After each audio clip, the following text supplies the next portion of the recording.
Ayo Wen, cepat, saya mau kasih tau nenek. Ya, sabarlah sedikit.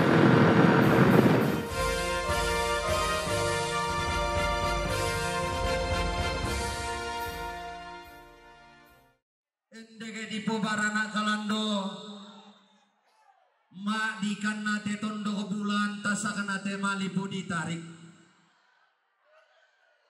kimem mase tuara roko isungan makaraeng nam.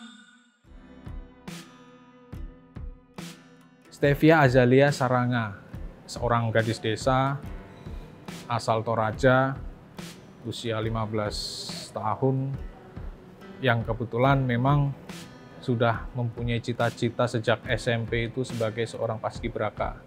Dari situ kami menggali lagi tentang Stevia ini. Banyak sekali hal-hal yang menurut kami sangat menarik.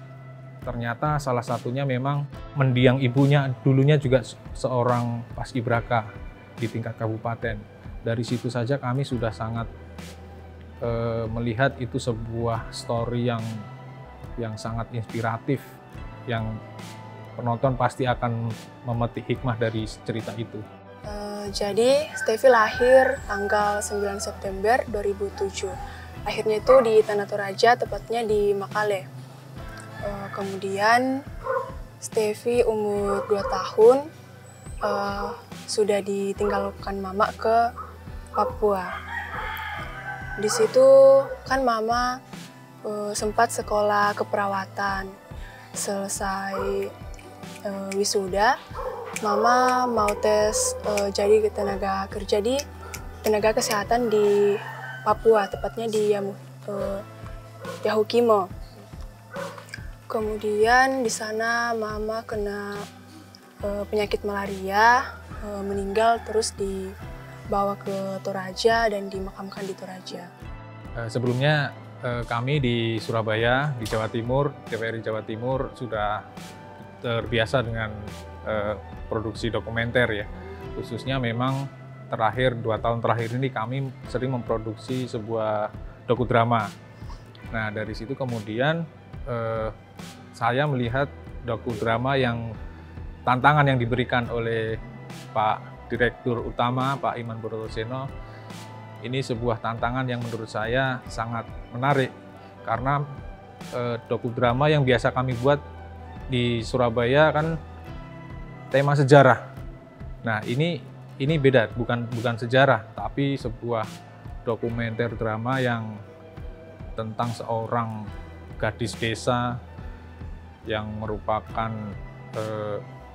calon paskibraka dengan perjuangannya. Bagi saya itu yang menarik. Perlahan Tuhan sudah bukakan jalan ke Stevi. Ya seperti ini, puji Tuhan Stevi bisa lolos ke tingkat nasional setelah mengikuti seleksi 2 hari kemarin di tingkat provinsi di Makassar. Di situ Stevi pikir kalau nanti Tuhan berkenan kan Stevi sudah punya sertifikat, itu bisa menjadi modal besar untuk daftar menjadi poluan. Sebagai dokumenter sebenarnya di dokumenter kali ini proses riset memang nggak terlalu lama, jadi kami juga harus langsung mendalami cerita dari Stevi, ikut merasakan kehidupannya, ikut merasakan ceritanya, dengan cara memang seharusnya koordinasi langsung dengan Stevi, melihat rumahnya setiap hari, berbicara, ngobrol dengan neneknya. Dari situlah kami ikut merasakan cerita seorang Stevia Saranga, cerita dari seorang Stevia Azalia Saranga. Dokudrama, dokumenter, dan drama. Dari situ sudah menjadi sudah terlihat gabungan antara dokumenter dan drama. Kami kemas dokudrama ini menjadi sebuah dokumenter yang kita harapkan penonton merasakan sensasi drama di situ. Disitulah tantangan yang sangat kami rasakan dan kami terima tantangan itu, membuat dokumenter dengan sensasi drama. Di situ ada emosional, penonton kami harapkan bisa merasakan story dari tokoh utama subjek kami, kemudian termasuk sentuhan-sentuhan emosi yang biasa ada di sebuah drama. Yang ingin kami sampaikan adalah sebuah pesan tentang pentingnya Pancasila, wawasan kebangsaan, semangat kemerdekaan, dan banyak lagi sebenarnya. Melalui sosok Stevia Azalia Saranga ini, banyak sekali yang bisa kita petik, termasuk perjuangannya, termasuk konflik batinnya.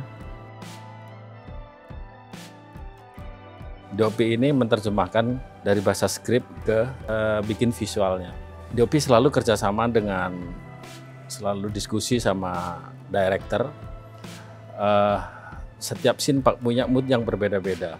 Penjelasan tentang waktu, antara penggambaran pagi, penggambaran siang, penggambaran sore, malam itu semua moodnya beda-beda. Di sini tugas DOP untuk menciptakan setiap frame atau setiap scene yang ada itu nantinya penonton tahu, oh scene ini adegan malam hari, oh adegan ini siang hari. Memang setiap scene itu DOP sama director itu selalu diskusi. Gimana sih menciptakan dramatiknya ini? Biasanya DOP menawarkan opsi. Mungkin nanti di sini akan lebih bermain lighting ya. Mungkin satellite atau lebih pemakaian kita menggunakan satu lampu biar lebih dramatis. Misalnya kayak di sesi Stevie lagi curhat sama Pamong. Ketika Stevie curhat sama Pamong ingin pulang ke desanya. Kita menciptakan suatu dramatic light yang memang cuma pakai satu lampu yang kita taruh di atas, sehingga tercipta dramatik yang intim antara Pamong sama Stevie gitu. Jadi tidak dibikin yang terang benderang, tapi kita bikin ada satu lampu yang nanti akan bagian depan Stevie yang terang dan bagian dari Pamong yang terang. Yang sekelilingnya akan lebih gelap. Hal-hal ini yang kita diskusikan sama director. Oke ya, kita bikin satu lampu aja, nanti efeknya akan seperti ini. Misalnya malam biar lebih karena suasana di rumah Stevie sendiri adalah lebih menengah ke bawah, jadi kita membuat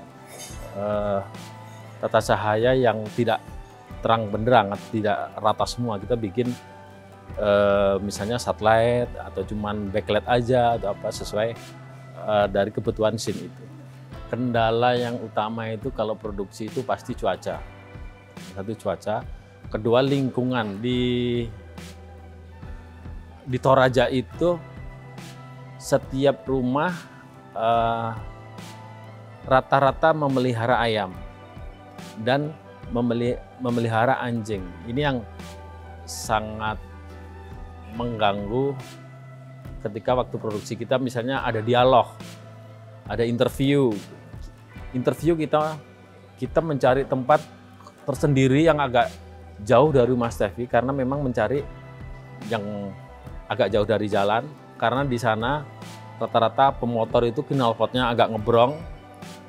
Terus kedua, banyak ayam, frekuensi ayam berkokok itu mepet sekali, makanya kita mencari tempat yang agak terpencil tapi masih memenuhi kriteria dari keinginan dari director. Cuaca, salah satunya itu ketika mau berangkat ke Toraja, itu saya udah ngebayangin, saya udah dikirimin foto dari orang Toraja, ini rumah Stevie, ada jendela, rumah dari papan. Saya kebayang ini kalau di-take pagi-pagi itu pasti bagus karena memanfaatkan cahaya matahari pagi yang masih miring. Tapi ketika di sana selama produksi itu kita tidak menemukan matahari pagi, itu yang menurut saya juga kendala ya. Jadi kita akhirnya harus memaksimalkan bantuan lighting. Dan itu sebenarnya menurut saya masih kurang sempurna karena lebih bagus dari kalau asli dari matahari. Dokumenter yang dikemas dengan sentuhan drama tentunya menjadi tantangan tersendiri bagi kami di tim produksi. Salah satunya yaitu ketika kami membangun sebuah adegan yang diperankan bukan oleh aktor. Mereka semua adalah orang asli, pelaku asli.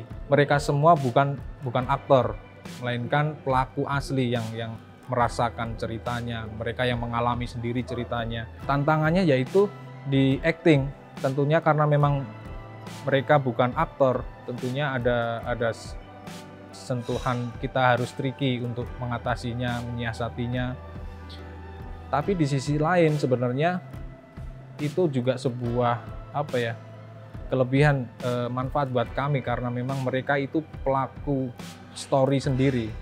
Jadi mereka merasakan sendiri, cerita mereka sendiri. Jadi antara susah dan gampang itu ada semua sebenarnya. Itu yang menarik di produksi ini.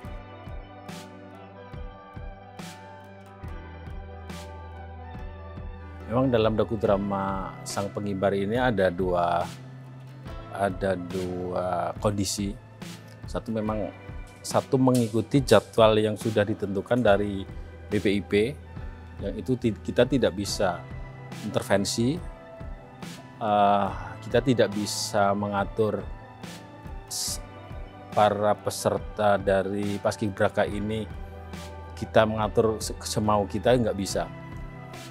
Satu lagi kondisi yang di Toraja ini yang lebih pure ke dramanya. Di sini kita bisa improve, kita bisa menciptakan adegan atau situasi yang sesuai dari tuntutan dari naskah atau skrip. Ya memang dalam ketika di Toraja yang lebih ke drama ya kita set up membuat sesuatu yang senatural mungkin. Senatural mungkin itu misalnya suasana malam dalam rumah, misalnya Steffi ketika itu menelpon bapaknya yang ada di Makassar. Ketika belajar dia nelpon dengan bapaknya di Makassar. Kita menciptakan situasi penciptaan seperti memang malam, kejadiannya malam, cuman kita lebih menciptakan dramatiknya. Kita harus tambahin beberapa lighting tambahan, kita pilih angle, propertinya juga kita agak rubah-rubah dikit sehingga nantinya di frame itu kelihatan bagus, dramatik. Ini yang sering dilakukan di Toraja, termasuk scene makan siang yang mestinya ada di tempat lain, tapi karena pertimbangan teknis, pertimbangan artistiknya, pertimbangan dari lokasinya kurang sesuai dengan naskah, akhirnya kita pindahkan. Kita pindahkan tetap dalam satu rumah itu, tapi kita cari yang lebih, menurut kita akan lebih dramatis, menurut kita akan lebih bagus pencahayaannya. Dari sudut-sudut pengambilannya juga di frame itu akan lebih bagus. Tapi kalau ketika di Cibubur atau di istana, kita udah tidak bisa mendirect atau kita tidak bisa mengatur. Kita ini yang lebih ke dokumenternya. Apa yang ada itu bagaimana kita mengcapture kejadian atau momen-momen yang ada itu ya sebagus mungkin. Kita masih tetap berusaha bikin angle-angle yang walaupun itu kejadian asli tapi harus tetap ada artistiknya, ada dramatiknya. Jadi sejak awal pembentukan Paskibraka itu dilaksanakan pemusatan diklat dengan pendekatan sistem desa bahagia. Pendekatan sistem desa bahagia ini merupakan pendekatan di mana memberikan pemahaman kepada seluruh warga dari desa bahagia, yaitu adik-adik Paskibraka, bagaimana menjadi warga daripada negara Indonesia yang gemah ripah loh jinawi dan juga dengan konsensus berbangsa bernegara yang dimiliki oleh bangsa Indonesia. Jadi dari sejak mereka masuk dalam pemusatan diklat, mereka sudah berkonsensus bahwa ketika menjalani pemusatan diklat ini mereka akan mengamalkan nilai-nilai Pancasila sepanjang kegiatan dari pagi hingga malam hari sampai mereka bangun tidur kembali. Nah, di dalam pelaksanaan di Desa Bahagia ini tercermin bagaimana pengamalan sila-sila Pancasila tersebut. Misalnya ketika pagi hari mereka bangun pagi, semuanya melaksanakan ibadah pagi. Yang Muslim berangkat ke masjid, kemudian yang non-Muslim juga melaksanakan ibadah sesuai agamanya masing-masing. Nah, ini pengamalan sebagai sila pertama ya, adanya peningkatan ketakwaan terhadap Tuhan Yang Maha Esa dan juga adanya toleransi dalam beragama. Kemudian juga yang kedua, mereka juga saling bergotong royong ya, bersama-sama membantu satu sama lain. Makan pun mereka bersama-sama, ada upacara makan pagi, siang dan malam. Dan mereka menunggu kalau yang lain masih beribadah, yang mereka yang tidak melaksanakan ibadah ke masjid, mereka menunggu sampai yang dari masjid pulang, baru kemudian melaksanakan makan bersama. Jadi di sana ada toleransi dan juga ada gotong royong, dan di sini perlakuannya sama sebagai pengamalan sila kedua. Tidak dilihat dari mana mereka berasal, tingkat ekonominya baik ekonomi dari ekonomi bawah maupun ekonomi atas, ini sama semuanya kedudukannya. Orang tuanya, jabatannya apa juga tidak berpengaruh terhadap apa yang menjadi hak dan kewajiban dari warga Desa Bahagia. Jadi semua diperlakukan dengan peri kemanusiaan ya, secara adil dan juga berdasarkan nilai-nilai Pancasila. Kemudian yang ketiga, di sini pelaksanaan dari sila-sila Pancasila yang ketiga adalah menjalin persatuan dalam berbagai aspek. Adik-adik hadir dari 38 provinsi dengan tentu saja 38 latar belakang budaya. Dipersatukan untuk memahami ya, mengenal Indonesia lebih jauh dari temannya masing-masing. Dan tapi mereka di sini hidup bersama ya, membangun tujuan bersama, yaitu membangun pasukan yang dapat melaksanakan tugas pada 17 Agustus nanti, dan mereka juga dalam berbagai aspek bergotong royong yang mencerminkan memang Bhinneka Tunggal Ika dan mencerminkan bagaimana persatuan dan kesatuan diwujudkan dalam negara Indonesia. Seperti itu. Lalu dalam sila keempat juga adik-adik ini selama di Desa Bahagia berbagi peran di antara mereka melakukan pemilihan lurah, di mana proses pemilihannya melaksanakan nilai-nilai demokrasi Pancasila. Mereka membuat kelompok, kemudian mengusulkan pimpinan di antara kelompok tersebut, berkampanye, dan kemudian semuanya memilih satu lurah dengan cara yang demokrasi musyawarah mufakat. Kemudian untuk pengamalan sila yang kelima, semuanya selalu saling berbagi ya, suka duka, kemudian juga saling tolong menolong, saling menghargai, saling mengapresiasi. Ini jadi semuanya adalah merupakan perwujudan daripada sila-sila Pancasila, dan disitulah letaknya bagaimana Pancasila dihidupkan di dalam pemusatan diklat Paskibraka untuk bisa lebih dipahami lagi oleh adik-adik Paskibraka selama pemusatan diklat.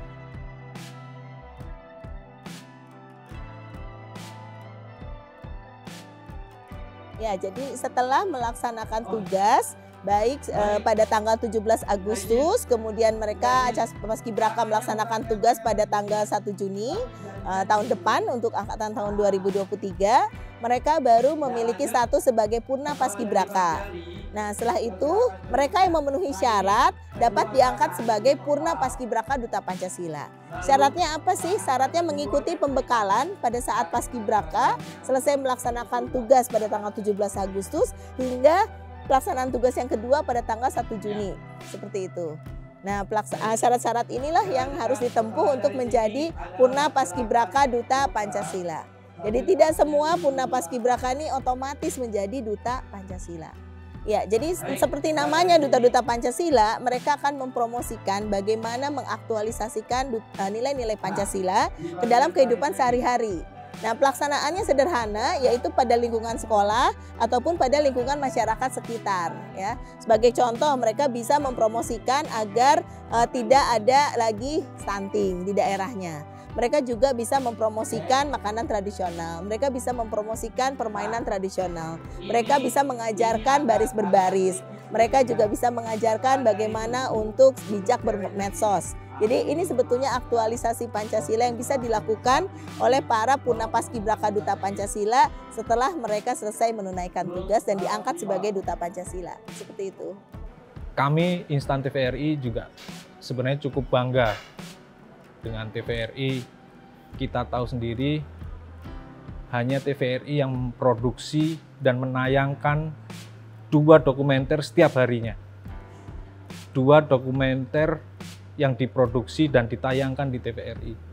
Kami melihat TVRI sangat potensial untuk mengembangkan lagi format dokumenter ini. Salah satunya memang produksi yang kita garap ini yang merupakan pengembangan dari dokumenter-dokumenter yang sudah dikerjakan setiap harinya oleh TVRI. Dokumenter dengan sensasi drama.